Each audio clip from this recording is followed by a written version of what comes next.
Jadi gini kan Pak, kalau misalnya lah kan sekarang kebanyakan manusia itu berlomba-lomba untuk memamerkan harta mereka. Nah, jadi ada yang saling egois, dia nggak memikirkan orang-orang yang di bawahnya, karena dia mau memperkaya dirinya. Jadi dia tuh nggak memikirkan yang di bawahnya, entah keluarga dia gitu. Dia terlalu egois mengapai diri dia. Itu betul apa enggak Pak? Memang itu uang dia yang diapai, cuman kan yang keluarga dia, kerabat dekat dia itu nggak diperdulikannya. Ya kan manusia ini kan memang manusia itu sifatnya ingin dipuji, disanjung kan gitu.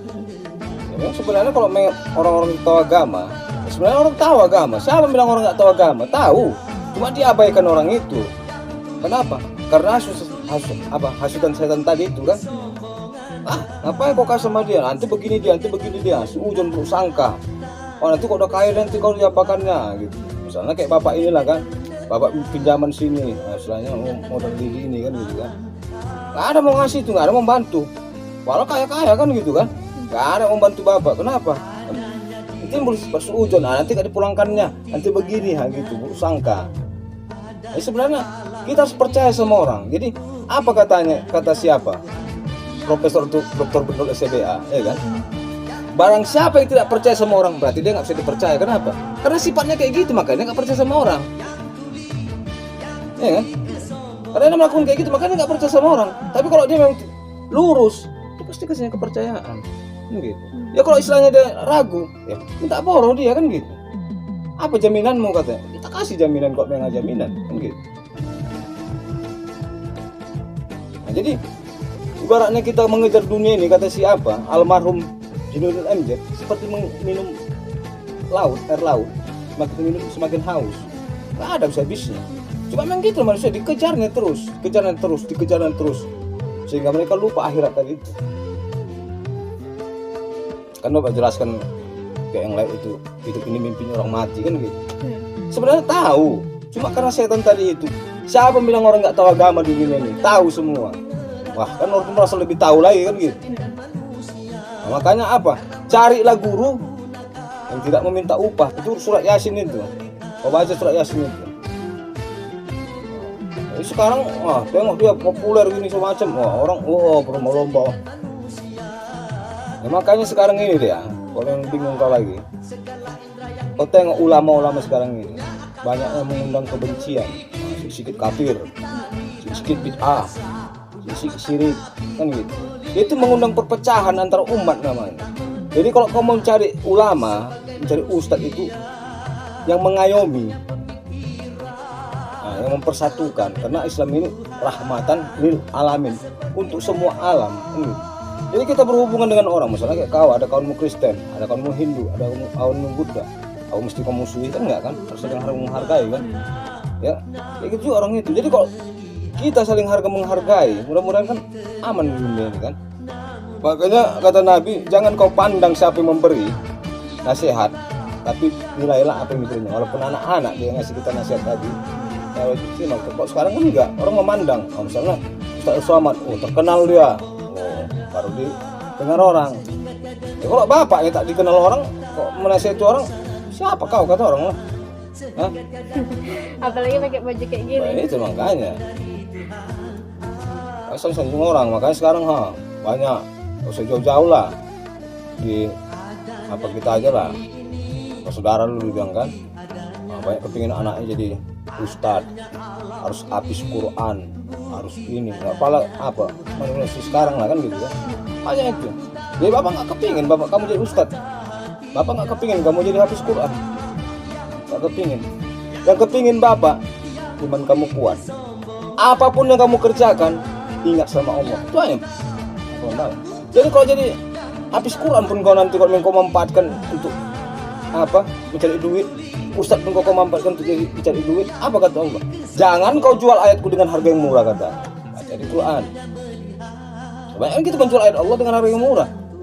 Tapi memang sekarang kan Pak, ustadz itu kalau lagi ceramah apa gitu ya suka dibayar. Oh iyalah, makanya kita jadi pekerjaan sama orang itu. Nah, jadi makanya sebenarnya iman dulu yang dipupuk. Walaupun apa pekerjaannya, nggak mungkin lah semua di dunia jadi ustadz ya kan. Iya. Jadi orang kan, wah kok udah ustadz, udah hebat. Bukan mbak bilang ustadz nggak perlu. Cuma jangan kita paksakan dia harus jadi ustadz kan gitu. Jadi gini, memang sekarang banyak orang mendidik, makanya kayak bapak kayak mendidik kamu lah kan, ya, bukan bapak istilah sok hebat gitu. Bapak mendidik kamu, bapak nggak perlu kamu jadi apa, terserah apa kemauan kamu kan gitu. Menjadi apa kamu? Aku pak nggak mau ini pak, udah silahkan. Apa rasa kambing terbaik rasa kamu lakukan. Yang penting jaga iman kamu kan itu nasihat bapak kan, jaga iman kamu. Mau kau itu jadi pedagang, jangan curang. Mau aku jadi direktur, harus mengayomi bawahan kan gitu. Ya nggak mesti kamu jadi ustadz. Jadi ustadz pun kalau kelakuan kamu becatnya ceramah begini, kelakuannya kayak mana kan gitu. Apa itu? Ceramah gini-gini memfitnah orang. Wah istriku tak bagus, istriku ceraikan istriku nggak gara-gara tak apa sama omaknya kan begitu. Berarti dia cerai sama istrinya kenapa? Berarti nggak mampu dan mendidik istrinya. Kan itu. Nah, tapi dia salah-salahkan ya istrinya. Tanggung jawab kita seorang laki-laki harus menerima kekurangan istri kita, dan istri pun begitu juga menerima kekurangan kita sebagai suami kan gitu. Berarti dia nggak disalah-salahkannya apa? Oh karena dia terkenal dia. Oh begini. Oh kenapa ceraikan istrinya? Oh istrinya begini, nggak sayang sama maknya, gini segala macam kan gitu kan? Orang kenapa? Kenapa bisa nggak sayang sama maknya? Berarti dia nggak pernah mendidiknya. Seorang ustadz dia tak didiknya bini, coba. Ustadz terkenal pula ya tuh. Jadi kalau dipikirkan kesalahan orang, kayak bapak lah sama mamakmu dulu ya kan. Iya. Kalau bapak memikirkan kesalahan mamakmu, saya udah lama bapak cerai sama mamakmu kan. Bapak kan harus maklumi kekurangannya kan gitu. Jadi mencintai seseorang itu ya harus kita duluan kita cintai kekurangannya. Pun kelebihan yang kita cintai, kekurangannya dulu kita apa? Nah, kayak misalnya siapa itu ustadz yang terkenal itu, udah lama dia bersatu dengan apa? Semenjak tenar ini dia maka bisa cerai. Coba, kenapa nggak dari dulu? Nggak mungkin lah istrinya yang kok nggak sayang sama orang tua. Kenapa mesti sekarang? Iya. Kenapa nggak dari dulu? Kenapa? Dulu dia belum terkenal. Jadi sekarang udah terkenal dia. Oh, jadi waktu sama istri kan perlu namanya. Ada luang sama waktu sama istri. Dia nggak sibuk apa? Oh, apa itu bang? Oh, aku udah terkenal di Indonesia ini. Kan gitu. Panggil sana, panggil. Istri kan perlu juga kasih sayang. Istri kan perlu juga apa ya kan? Itu kan diabaikannya. Tapi salahkan istrinya katanya nggak apa sama orang tua. Kalau memang nggak apa sama orang tua dari dulu kenapa nggak ceraikan? Nah sekarang ada pilihannya lagi yang mantap kan gitu ya kan? Dan dia udah seorang ustadz terkenal. Banyak penggemarnya. Oh perempuan pun banyak yang mau sama aku ini pikirnya pula kan gitu. Makanya harus pandai kau dia mencari apa itu, mencari seorang guru terus pandai. Jadi carilah guru yang tidak meminta upah. Kita lah kayak seorang ulama seorang bercakap suka-sukanya saja, ya kan? Di dalam salib itu ada jin kafir katanya, anak saya bilang gitu. Jadi kalau menyakiti itu umat itu apa hukumnya? Nggak perlu diungkapkan kayak gitu. Ya biar keyakinan itu kayak gitu, biar kayak gitu. Cuma kalau kita melihat orang salah itu, bukan kita vonis kesalahannya, kita sentuh hatinya. Itu yang perlu kita sentuh hatinya supaya dia bisa apa. Jadi kalau kita gitu kan orang semakin kita tekan, orang semakin berontak ya. Tapi kalau kita rangkul, mudah-mudahan dia tahu begini Islam ini kan gitu kan. Kemudian Islam ini di dalam apa itu salib itu ada jin kafir. Tahu rupanya dia ada jin kafir sih. Sudah, saya pernah tengoknya. Maka nggak bisa kayak gitu. Jadi hablum minan nas itu harus dijaga. Makanya Pak bilang dosa yang paling ngeri itu dosa sesama manusia tadi. Kau sakiti hati Bapak sebelum Bapak maafkan, pintu maaf Allah tidak terbuka. Juga sebaliknya, kau sakiti hatinya, Bapak pintu maaf Allah tidak terbuka sebelum Bapak maafkan. Makanya harus jaga itu hablum minan nas itu. Hubungan terhadap manusia itu harus dijaga bagus. Ya Nabi dulu kayak mana banyak orang-orang apa itu misalnya Yahudi apa Kristen sama aman ya dibuatnya. Malah ada perselisihan antara orang Yahudi yang miskin sama orang apa yang kaya. Dibelain Yahudi itu kenapa? Karena Yahudi yang benar. Itu sebenarnya harus dicontoh. Sunnah Nabi itu contoh bukan mesti panjang jenggotnya, bukan mesti panjang kumisnya, panjang rambutnya, dan apa panjang-panjang, bukan itu. Akhlaknya itulah sunnahnya yang kita perlu contoh. Misalnya kesabarannya, ini itu yang perlu kita contoh. Cara dia memimpin umat, itu yang perlu kita contoh. Ini enggak.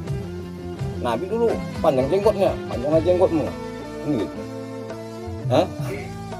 Dulu Ustadz kami Pak, Nah. dia pernah bilang kok dia tuh pernah jumpa sama Nabi Muhammad. Dia bilang ciri-cirinya Nabi Muhammad ini kulitnya warna merah, baru bulu-bulunya tuh banyak, ininya jenggotnya banyak, tebal panjang, berjanggut di sininya kan, baru rambutnya panjang, jari-jarinya besar, badannya besar. Memang kayak gitu Pak. Ini tangannya ini batu akik semua. Jadi dia itu ustadz bodong namanya. Ustadz bodong. Jadi kalau Nabi Muhammad itu menunjukkan dia itu tidak berupa jasad, dia berupa ruh itu seperti cahaya. Jadi kalau dia masih berbentuk seperti jasad itu jin. Makanya sudah bisa kita bedakan mana jin apa. Makanya bilang jin itu bisa berupa apa saja bisa. Ya, kalau Nabi itu datang itu berbentuk cahaya nur. Kenapa? Nabi itu tak bisa digambarkan Nabi Muhammad itu. Kenapa? Karena itu kekasih Allah. Kekasih Allah. Jadi di mana ada Muhammad di situ ada Allah. Nah, jadi makanya asyhadu alla ilaha illallah wa asyhadu anna rasulullah. Muhammad itu apa? Muhammad itu nyawa. Allah itu apa? Al-hayat, hidup. Jadi setiap yang hidup pasti bernyawa, setiap bernyawa pasti hidup. Nah, contohnya kayak gini nih ya. Mana ini? Ini api. Ini apa namanya? Api. Kau rasakan? Panas. Yang mana api, yang mana panas? Ini api. Kok dirasakin tangan? Yang mana apinya, mana panasnya? Ini api. Nah, panasnya mana? Gak tahu. Begitulah Allah dengan Muhammad tadi itu, tak bisa dipisahkan. Di mana ada Allah, tidak ada Muhammad. Setiap ada api pasti panas. Setiap panas itu pasti ada apinya. Itulah. Ini nggak bisa dipisahkan. Jadi kalau kau melihat wajah Nabi, sama dengan kau melihat wajah Allah.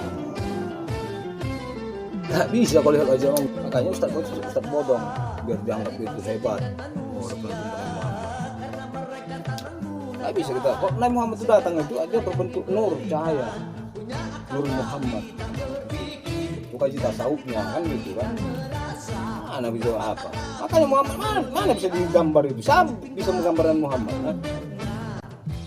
Jadi kan itu ada tuh Pak yang tempat entah tempat museum entah apa tuh. Aku kan nggak pernah ke sana gitu kan Pak. Tengok di film-film aja di TV gitu kan. Jadi di situ adalah ini peninggalan apa rambut Nabi, selop Nabi, baru pedang Nabi, bajunya. Itu betul itu Pak. Nabi itu kekasihnya Allah kan?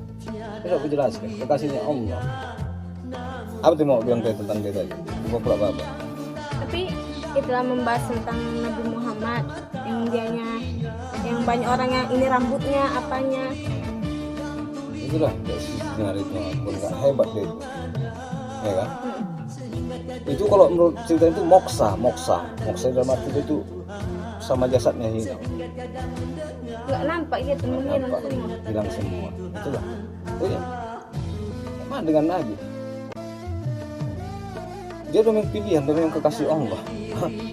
Nabi Muhammad itu kekasihnya Allah.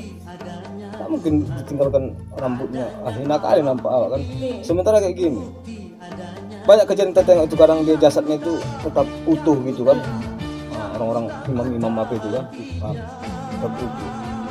Nabi macam hina kali istilahnya, rambutnya tinggal apanya apa kan, hina kali gitu. Apa telapak kaki pun ada ditaruh orang itu. Itu memang itu kan ulah orang-orang apa sih, orang yang apa yang mengambil keuntungan gitu lah. Makanya ini Siti Jenar dulu nggak mau mengambil keuntungan dari apa ini istilahnya bukan salahkan wali yang lain. Makanya apa kata Siti Jenar? Nah, itulah mau buat kan.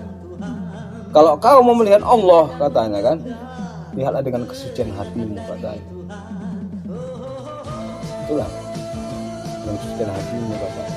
Tapi kan sekarang kan orang ortodok balik ke belakang. Nah itu misalnya jenggotnya panjang, harus jalan.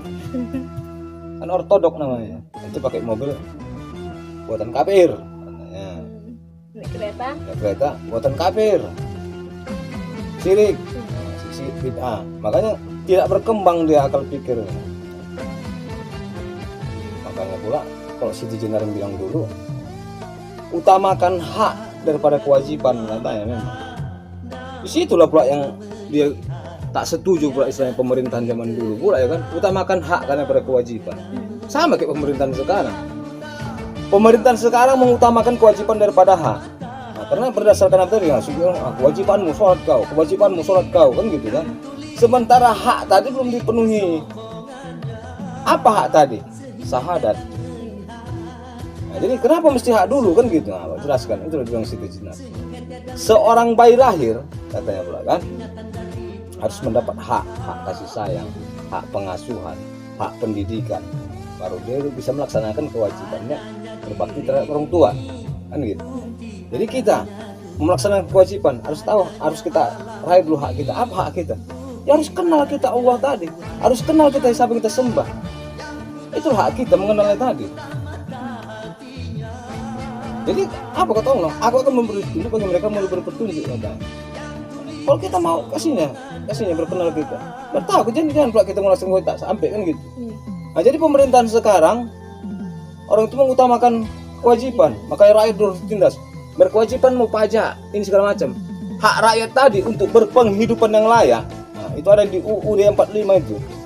Hak rakyat berpenghidupan yang layak, nggak dipenuhi orang itu. Jadi seandainya kalau dipenuhi tadi hak rakyat tadi berpenghidupan yang layak, kok bayar pajaknya kecil aja kan ya? Gampang, ya kan? Namanya hak Allah udah dikasih. Hak udah dikasih. Nah, sebenarnya sekarang ini utamakan hak katanya. Makanya lu Siti Jenar dibenci sama apa? Kerajaan. Kenapa? Utamakan hak katanya. Oh kan dulu kan segitu upeti berkewajiban. Sama sebenarnya kayak zaman sekarang ini.